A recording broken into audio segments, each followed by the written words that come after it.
जी, फैसला जो है वो हो गया है। मरकज़ में नून लीग ही हुकूमत बनाएगी। शहबाज शरीफ वज़ीर आज़म होंगे और पंजाब मरियम नवाज चलाएंगी। इंतखाबी नताइज बता रहे हैं कि तमाम तर साजगार और मददगार हालात के बावजूद नून लीग बड़ी मुश्किल से अपना होम ग्राउंड पंजाब बचा पाई है। बहरहाल शहबाज शरीफ दोबारा वज़ीर आज़म बनने जा रहे हैं और इस बार हालात पहले से भी ज़्यादा मुश्किल हैं। हुकूमती मेंबरान जो हैं वो उनसे कहीं तगड़ी अपोजिशन होगी बाय द वे, और मौलाना फजल रहमान ने भी कल अपोजिशन में बैठने का ऐलान करके नून लीग की मुश्किलात में इजाफा कर दिया है। जनाब, यानी PDM 1 के सरबरा PDM 2 हुकूमत से आउट हो गए हैं और इनफैक्ट एहतजाजी तहरीक चलाएंगे वो तो।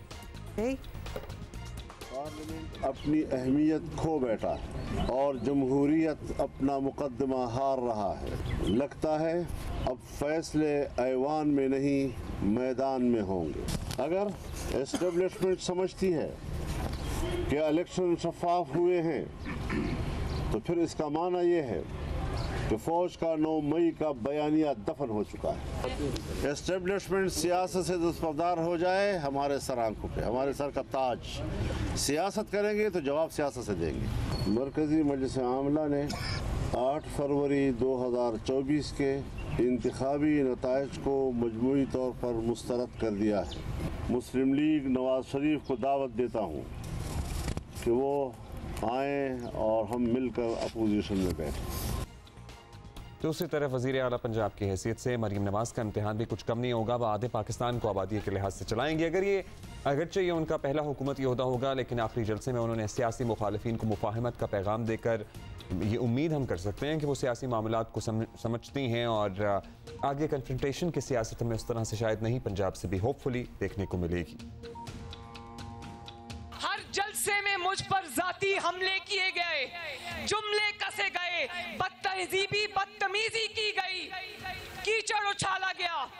मैं कौम को और अपनी बहनों और बेटियों को गवाह बनाकर कहना चाहती हूँ कि मैं आपकी खातिर, इस मुल्क की खातिर ये तमाम मजालिम भुलाने को आज तैयार हूँ। मैं सबको ये दावत देती हूँ कि आओ, जुल्म का, इंतकाम का, जबर का, मार दो, मर जाओ, जलाओ, घेराव का बाब अब बंद कर दें। अच्छी बात है और सर्टनली इनको बहुत सारे पर्सनल अटैक्स का सामना भी रहा और जो नामजद वज़ीर आला खैबर पख्तूनख्वा हैं उनके तो बयानात ऑन रिकॉर्ड हैं। मतलब बहुत ही अफसोसनाक गुफ्तगू वो वैसे भी करते हैं और जलसों में भी करते हैं और फिर लोग नौजवान ही ज़्यादातर उनके पीछे खड़े होकर तालियां भी बजाते हैं। So I hope that sense prevails and things head in better direction. I think you should stop hoping for sense to prevail. अच्छा जी, तलाल चौधरी साहब हमारे साथ मौजूद हैं। तलाल चौधरी साहब से सबसे पहले तो ये बता दीजिए कि बड़े धूमधाम से आप लोग मियाँ साहब को वापस लेके आए, कबूतर उड़वाए, तकरीरें करवाई, मुहिम चलाई, पाकिस्तान को नवाज दो का गाना भी आ गया, लेकिन फिर उन्होंने शहबाज शरीफ को वज़ीर आज़म फाइनल कर दिया। सर, ये वोटर के साथ तो धोखा किया है आपने। बिस्मिल्लाहिर्रहमानिर्रहीम, अस्सलाम वालेकुम जियो पाकिस्तान। गुजारिश ये है, मुस्लिम लीग नून ने हमेशा ही एक वादा किया है कि वज़ीर आज़म नवाज शरीफ होंगे या नवाज शरीफ का नामजद करदा वज़ीर आज़म होगा।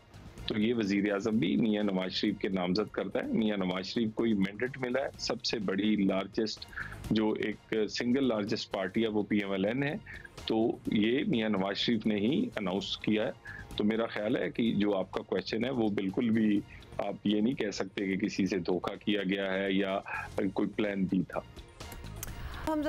नवाज की सियासत और पाकिस्तान का सबसे बड़ा सूबा उन्होंने ही चलाना है। पंजाब में मियाँ नवाज शरीफ की मेंटरशिप में मरियम नवाज को हुकूमत चलाने का टास्क मिला है। तो मरियम साहिबा की इंतखाबी मुहिम के आखिरी जो जलसे थे उनको सुने तो उन्होंने सबको सब कुछ माफ़ करने और तहरीक इंसाफ समेत सभी को साथ लेकर चलने का एक बड़ा मैच्योर पैगाम जो है दिया है। एटलीस्ट लगा तो यही है। तो इसकी इब्तिदा कहाँ से करेंगी? कोई प्लान उन्होंने बनाया है? क्या पंजाब में सियासी कैदियों की रिहाई से आगाज होगा फॉर इंस्टेंस? देखिए, बिल्कुल मरियम साहिबा जो है वो पॉलिटिकल विक्टिमाइजेशन पे बिल्कुल यकीन नहीं रखती। कोई सियासी कैदी नहीं होगा, लेकिन अगर किसी ने जुर्म किया है वो सियासतदान है या कोई और है उसको अपने जुर्म की सजा भुगतना पड़ेगी। आप 9 मई हो या इसी तरह के कोई और जुर्म जो हैं, अगर आप उनको कहें कि वो सियासतदान होने के तौर पे माफ कर दिए जाएं तो वो नामुमकिन है।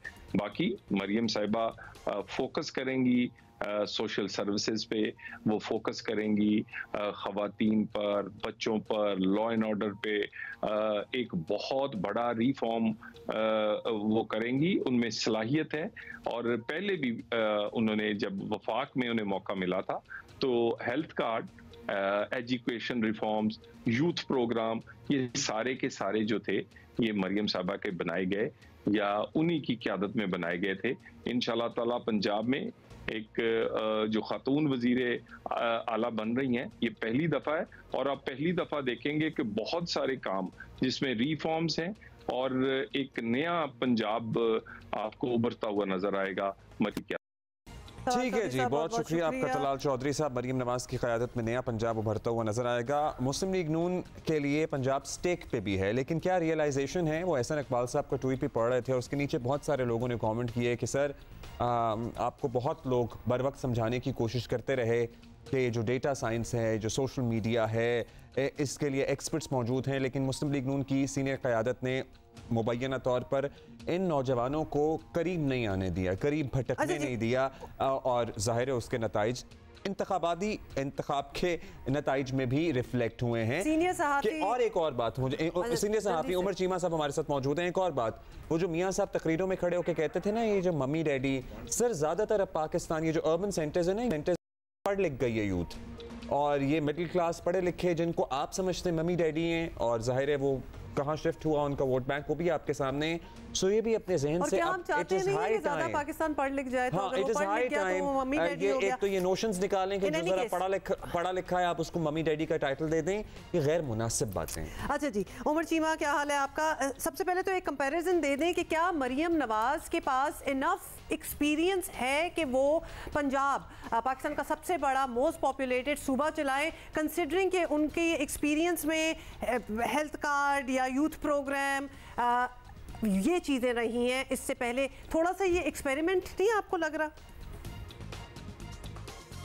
नहीं, ये डेफिनेटली एक्सपेरिमेंट है और मेरे ख्याल है कि जो मरियम नवाज की ट्रेनिंग होगी वो ऑन जॉब ट्रेनिंग होगी। ये कोई ऐसा एक्सपीरियंस लेकर पहले तो नहीं आएंगे जिसमें हम ये कह सकें कि वो कोई उन्होंने उनके पास कोई वजारत रही या कोई और ऐसा ओहदा रहा कि जिसमें वो इसके लिए मौजू हैं। लेकिन ये है कि जो मरियम नवाज को एक एडवांटेज है वो ये है कि जो टीम उनके वालिद के साथ काम करती थी, लोग काम करते थे, या बाद में शहबाज शरीफ जो है उनके साथ काम करते थे, अब इनको वो एडवांटेज होगा। अगर कोई जिसकी को पॉलिटिकल इस तरह की कोई बैकग्राउंड नहीं होती उसको ज़्यादा चैलेंजेस आते हैं, तो इनको ये एडवांटेज होगा। लेकिन साथ साथ ये भी है कि आप अपनी एक पॉलिटिकल लेगेसी को बचाने के लिए आपको एक एक्स्ट्रा एफर्ट करनी पड़ेगी। ओवरऑल तो जो PMLN है कोई इतने अच्छे हालात में नहीं है, तो मरियम के लिए एक चैलेंज है कि पाकिस्तान का सबसे बड़ा सूबा जिस पे वो काफ़ी देर से उन्होंने अपना तसल्लुत जो है वो बरकरार रखा। फिर जब इमरान खान आए